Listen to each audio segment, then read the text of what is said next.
Good morning, everyone. Happy Wednesday. It is March 13th. Lisa, Lydia, Scott here with you this morning. Of course, we're live every weekday morning on Facebook. We appreciate when you join us live, but it stays on your feed throughout the day, so you can watch it whenever you would like.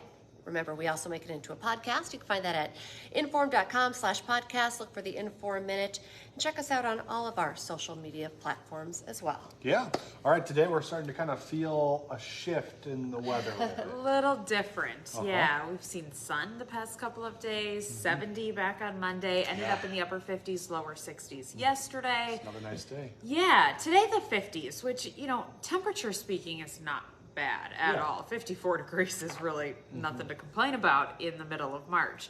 But it is going to be a grayer day. You're already seeing that this morning. Clouds moved in while you were sleeping, really thickened up overnight, and even dropping a little bit of moisture. So I do have some light showers, a couple of sprinkles, even a little freezing drizzle possible in northern Minnesota this morning. Give that another hour or so until temps warm up above the freezing point. Then I'm not too worried about the freezing drizzle aspect anymore. It'll just be the sprinkles underneath a cloudy sky. Probably not even umbrella worthy, maybe a quick wipe of the windshield wipers and you're good to go. Some areas, most areas will probably stay dry all day long, just those isolated sprinkles today.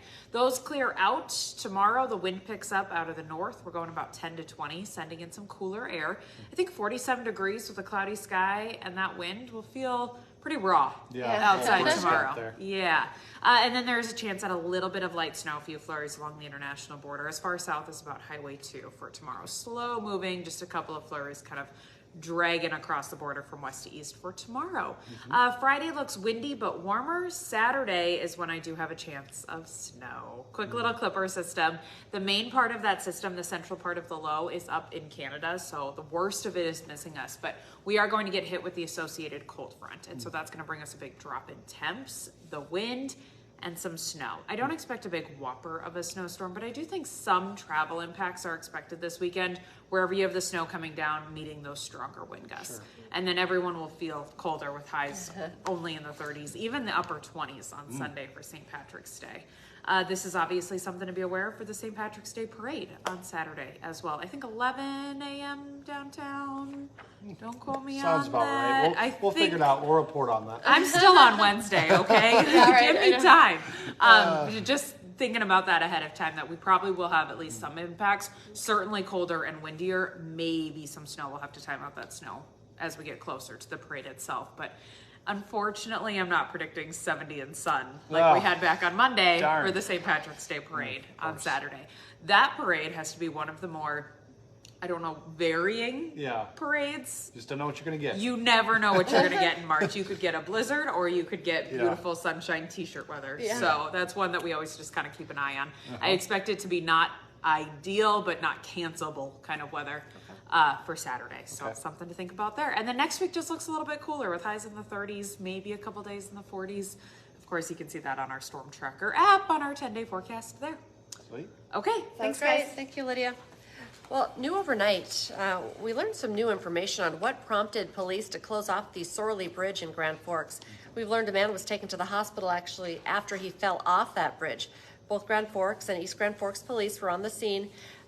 They tell us the man had climbed underneath the bridge support beams and then fell from those beams. He was taken to the hospital. We are working right now to learn how badly he was hurt, but we do know the bridge is back open right now. All right, we have an update on 2 missing girls in our area. The Cass County Sheriff's Office now says they have a reason to believe those girls are with their father. Amani and Gabriella Sanchez were last seen about a week ago. The Sheriff's Office believes they are now maybe with Jonathan Sanchez.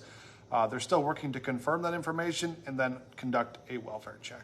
Right now, Moorhead police are investigating a crash that killed a woman and shut down an underpass for hours. We know the driver's body has been taken to the Ramsey County Medical Examiner's office for an autopsy. We're still working to learn her name this morning. We do know the car hit the railroad support pillar at the intersection of Main Avenue and 20th Street. That's just east of the MSUM campus. Also, we've learned that the driver was seen driving in the median on Main Avenue shortly before that crash. Nobody else was involved in the accident, and we do know there was no damage to the support pillar. New this morning, Fargo Public Schools graduation requirements could look a little bit different starting next school year. Fargo Public Schools is looking to reduce its 24 graduation credit requirement to 22. School leaders say the reduction in credits would allow for students to have some more flexibility. The 2 credits that would be eliminated are physical education and then an elective course credit. A vote on this requirement change is expected to happen on March 26th. If approved, students would only need a half credit of physical education to graduate. If you want to read more about this proposal and why some teachers are concerned about it, check out this story over on our website, inform.com. Today, WDAY is bringing you Minnesota boys high school basketball coverage. There will be 2 games on WDAY 2 starting at 6. The Pelican Rapids Vikings will be taking on the East Grand Forks Green Wave. And then at 7:45, you can watch the Park Rapids Panthers take on Wadena Deer Creek's Wolverines. And then tomorrow, we'll have all of your North Dakota boys basketball state tournament coverage for both Class A and Class B. Quarterfinals will begin tomorrow on WDAY and WDAY Extra at 1 o'clock. You can also watch all of the games on WDAY+. Hot Mic with Dom Izzo coming up 9 to 11 on WDAY Extra, also inform.com.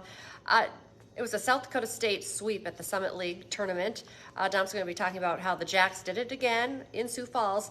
Plus, what's next for the Bison men's basketball team? Head coach Dave Richmond's going to be back on the show, wrapping up the season and looking ahead as well. So join Dom, 9 to 11 on WDAY Extra. And don't forget, for 99 cents a month for your first 3 months, you can get an all-access pass to inform.com. Just go to inform.com/subscribe to check out the deal. And join us for our next newscast at 11 this morning. And we have you covered once again this afternoon, starting at 4, 4, 5, 6, 9, and 10. And then we'll be back tomorrow morning from 5 to 7. That's right. Until then, have a great day, everyone.